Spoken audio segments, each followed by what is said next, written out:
BFM Business, le Club Média RH. Solutions RH. C'est Chemex Immobilier. J'ai dit une ânerie, mais j'en dis souvent. Vous savez, alors il y a votre nom qui va apparaître. Bonjour Frédéric. Bonjour Alexandre. Merci d'être avec nous. Alors, c'est un sujet que Joël Rousseau y tenait à rester dans le studio pour apporter sa contribution, son témoignage, et vous aussi. L'emploi, bien sûr, la reconversion professionnelle en question. Alors, et je disais notamment par la création d'entreprises qui suscite de plus en plus d'intérêt chez les Français. Alors, selon une enquête qui a été menée, que vous avez commandée, j'imagine. Exactement. Qui a été menée récemment auprès des Français, 72% d'entre eux, qui sont ceux qui ont été interrogés, y ont, dit-il, songé au moins une fois. 62%, c'est énorme. Au moins une fois, y avoir songé. Et en fait, ils sont même y avoir songé plusieurs fois pour plus d'un Français sur 3. Donc ça commence à grossir. Vous allez, vous affirmez que la reconversion professionnelle, avec cette enquête, que c'est un phénomène de société, c'est bien ça? Exactement.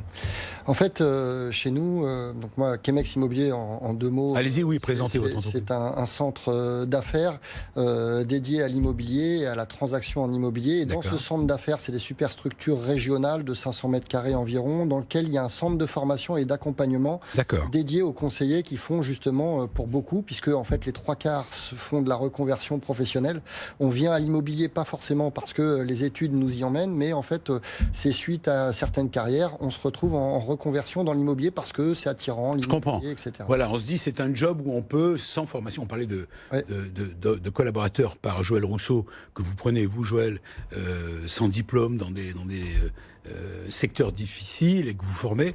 Là, on peut dire que l'immobilier, c'est un métier où il n'y a pas forcément de diplôme, quoi, là encore. Alors, tout à fait. Alors, faut quand même... faut moduler, pardon. Voilà. L'agent immobilier, pour être précis, l'agent immobilier doit avoir une carte professionnelle. C'est ça, oui. Et ensuite, il peut, travailler avec des agents commerciaux. Et effectivement, il n'y a pas suffisamment de formation dans l'immobilier. La reconversion professionnelle, on est là pour en parler, comme phénomène générationnel. Vous dites, le point de départ, c'est souvent pour cause une entrée décevante dans la vie active. C'est l'enquête qui dit ça. 76% des 25-54 ans ont déjà songé au moins une fois à se reconvertir, plus marqué au milieu de carrière, cette demande de reconversion, et moins présente chez les jeunes. Voilà le résultat de l'enquête. En fait, je vais vous dire, chez nous, en 3 ans, on est aujourd'hui à 120 collaborateurs. Sur ces 120 collaborateurs, on a un turnover extrêmement faible et 70% ne proviennent pas de l'immobilier, donc c'est de la reconversion. C'est pour ça que j'ai voulu comprendre et j'ai mandaté, j'ai commandé cette enquête. Et elle confirme à 100% ce que nous vivons, nous, chez Chemex Immobilier. Et donc, en fait, pourquoi y a-t-il un phénomène de société orienté vers la reconversion professionnelle? C'est qu'on s'aperçoit que il y a énormément d'entreprises qui recrutent, il y a énormément de personnes au chômage, et finalement, ça ne matche pas assez. Et donc, alors j'ai vu, pardon de vous couper, dans les motivations communes, je lis votre enquête, les motivations communes, quelle que soit la génération, c'est en premier lieu, je cite, d'exercer un métier que l'on aime, gagner mieux sa vie, la quête du challenge pour les 25-34 ans. C'est ça, le phénomène de société. Alors en fait, ça tourne autour de deux principales raisons. C'est l'amélioration de la qualité de vie et de la rémunération. Mais aussi, il y a une vraie envie d'indépendance, c'est-à-dire de bosser quand on veut, comme on veut, au rythme qu'on veut. Et donc cette reconversion... Est-ce que c'est pas un petit peu un leurre, quand même, de dire je vais bosser Absolument pas. À mon rythme, comme je veux. Alors justement, ces fausses croyances. Il faut salaire à la fin du mois. Il faut manger, quoi. Mais justement, je crois que il est temps de casser un peu cette conception que nous avons aujourd'hui du travail, où on a les salariés d'un côté et les chefs d'entreprise de l'autre. Il existe aujourd'hui des statuts auto-entrepreneurs en plus qui ont été aidés par le gouvernement pour améliorer la rémunération en termes de charges et autres, puisque aujourd'hui des auto-entrepreneurs chez nous sont à 4 000 € net par mois, donc c'est quand même des beaux revenus. Mais par contre, souvent, la micro-entreprise n'est pas suffisamment accompagnée et formée. Et c'est ça le thème principal de la reconversion professionnelle, c'est l'accompagnement.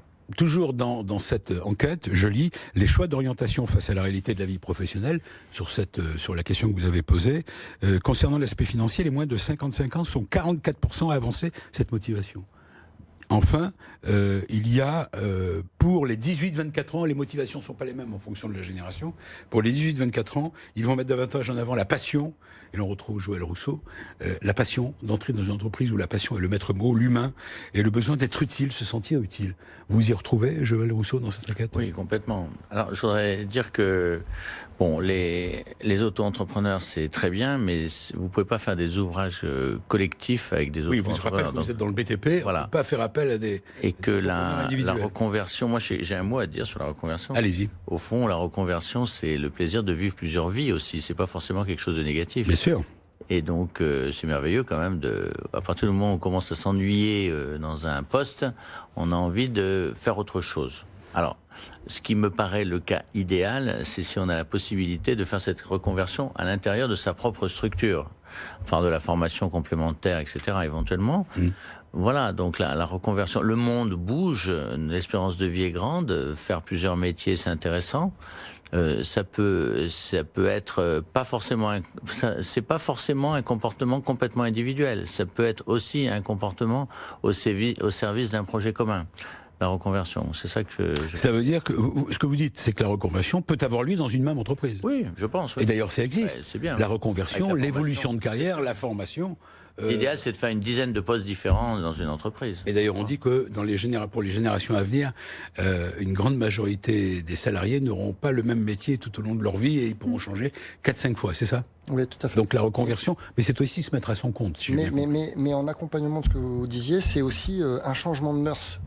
Comment se fait-il qu'on a autant de chômeurs et autant d'entreprises qui recrutent? Moi, j'ai fait pas mal de forums de l'emploi où je cherchais à recruter et même des salariés.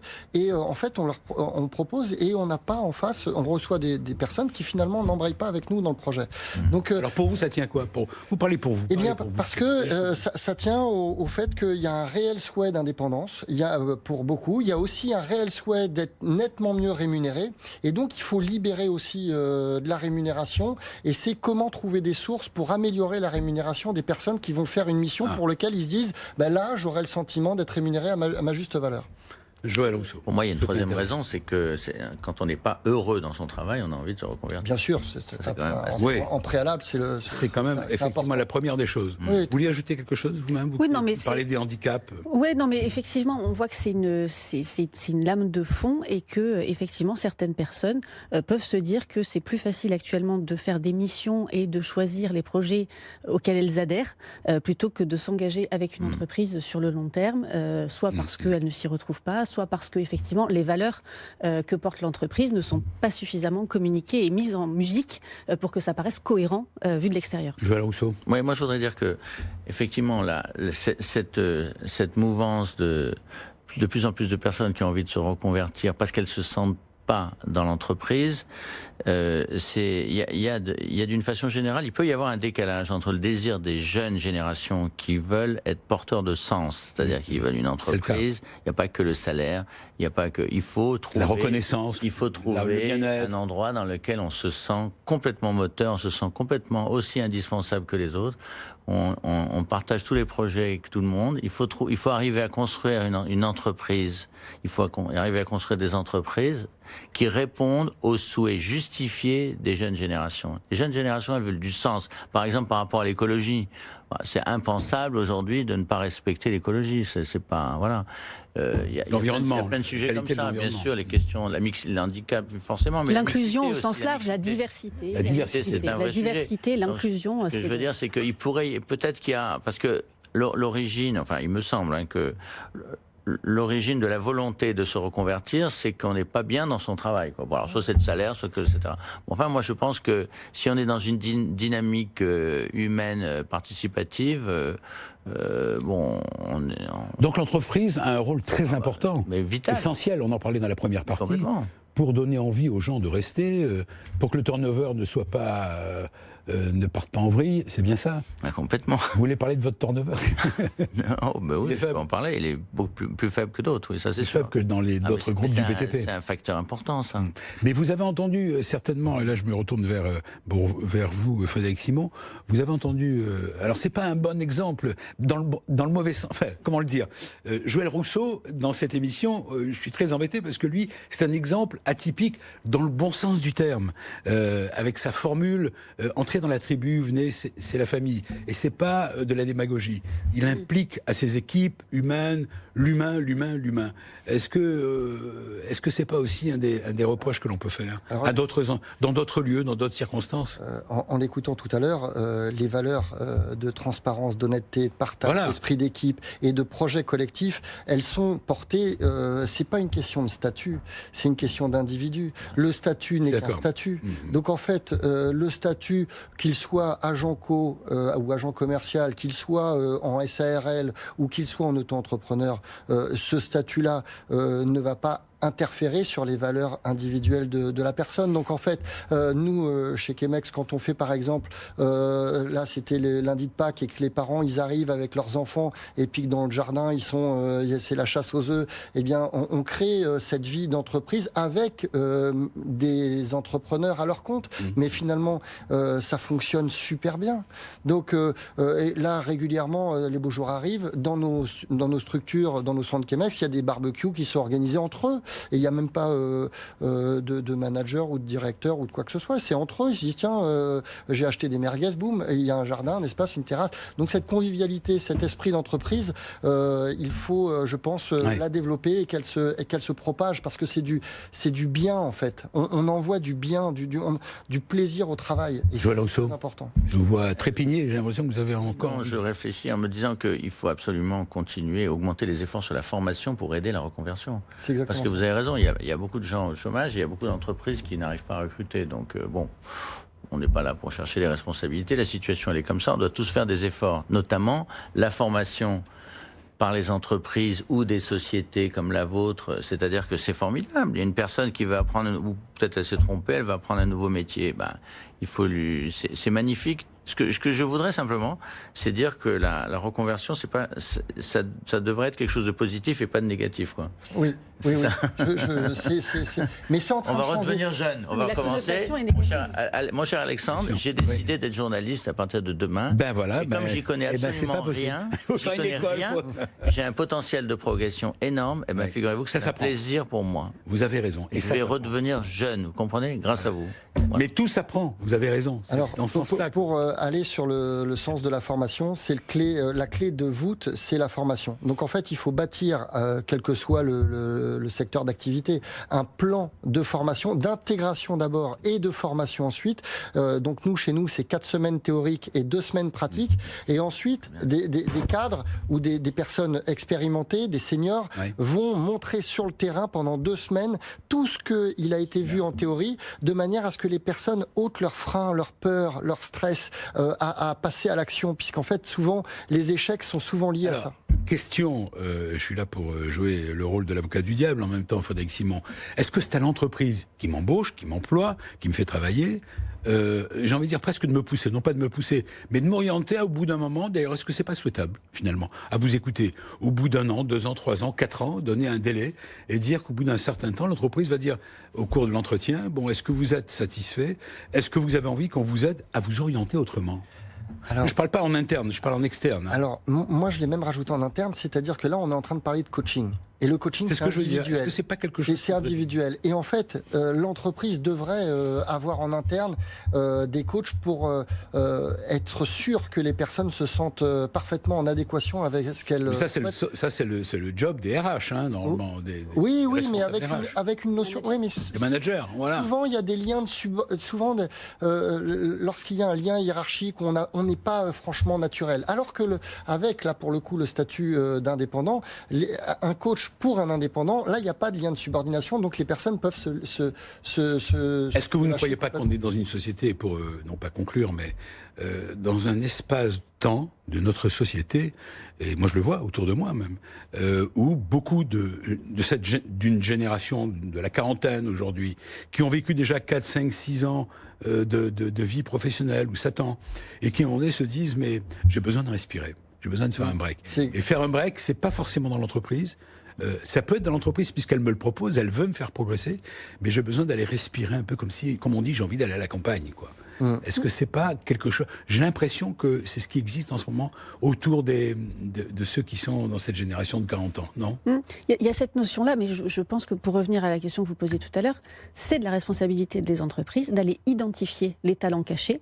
Alors, je refais le lien avec le handicap tout à l'heure. 2/3 des personnes qu'on a interrogées disent qu'elles ne se sont pas senties accompagnées dans leur évolution. C'est la responsabilité sociétale d'aller identifier ces talents et de les faire travailler ensemble de manière collaborative. Et finalement, c'est ça que recherchent les collaborateurs, c'est d'avoir une prise en compte de leur particularité, de leur singularité, et de faire en sorte que chacun soit utilisé, entre guillemets, de la meilleure manière possible pour son évolution personnelle, mais aussi au service de la performance de l'entreprise. Il ne faut quand même pas oublier qu'il y a une notion de performance dans l'entreprise qu'on ne doit pas mettre de côté. On n'est pas juste là pour organiser des barbecues et faire que tout le monde s'entende bien. Bon. Mais c'est bien de le faire, mais on ne doit pas oublier... Et si on décèle le talent caché d'une personne, elle va s'exprimer d'une manière extraordinaire et l'entreprise va se développer d'une manière fantastique. Exactement. Exactement. Vous restez avec nous. Alors maintenant, on va terminer l'émission avec la start-up. Juge, avant de donner la parole à la start-up du jour, rappelez, NGE, l'entreprise du jour, l'entreprise qui recrute 2000 postes à pourvoir dans toute la France, on peut dire ça? Dans toute la France internationale aussi. Et à l'international, NGE, c'est 11 000 personnes dans le top 4 du BTP. Cette entreprise née en 2002, le groupe né en 2002, explose avec une croissance permanente tous les ans.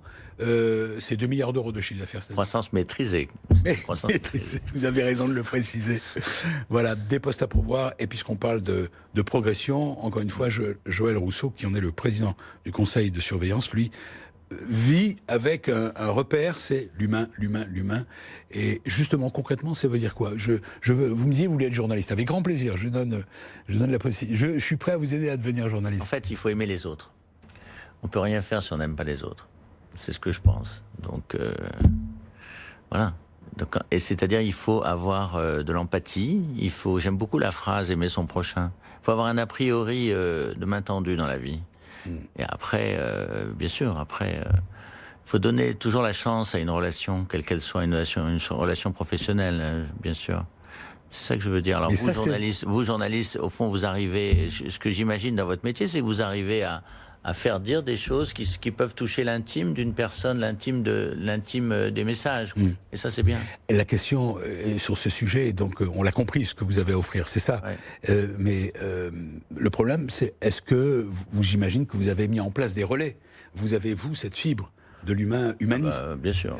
Donc l'idée, moi, je ne fais pas grand-chose. Voilà, c'est les autres s'entourer d'hommes et de femmes à qui vous heureusement. Non, ça marcherait pas. C'est partagé par tout le monde. Toute la difficulté, c'est ça d'ailleurs. C'est d'arriver à gérer la croissance tout en maintenant la culture. Alors, est-ce que vous aimez le chocolat, vous tous qui êtes dans le studio? La réponse est on adore. Oui. Miam miam. Eh bien, voici la start-up du jour. C'est la start-up qui dispose de 8 postes à pourvoir. Elle cartonne et elle recrute. Et le nom, c'est Chocolat des Français. Qu'est-ce que ça veut dire? Vous allez le découvrir. 8 postes à pourvoir. C'est parti.